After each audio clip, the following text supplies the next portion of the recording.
Yeah, it is. It is.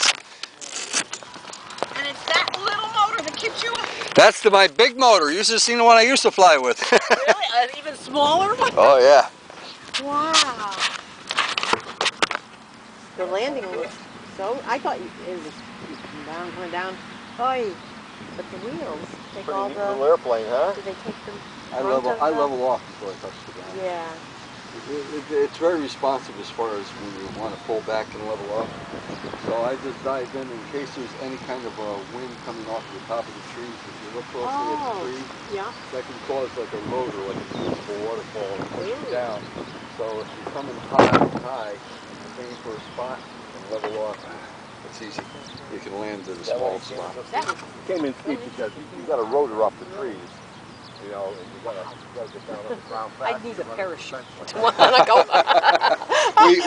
we had a guy here with a parachute with motors on his back earlier this morning.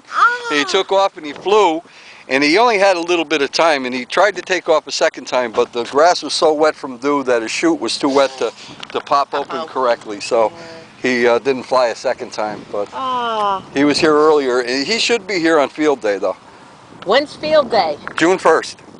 A week from Tuesday. Hey girls.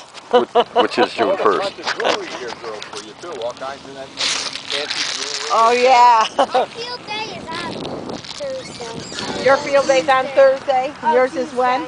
It's on Tuesday. Okay, Tuesday. want to see Mr. Sass's animals? Yeah, we're gonna go into the room. I got a guinea pig there. Oh, that's a guinea pig. Yeah. Oh.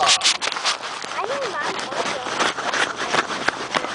Mine is friendly. I got giant cockroaches. You remember the cockroaches I had?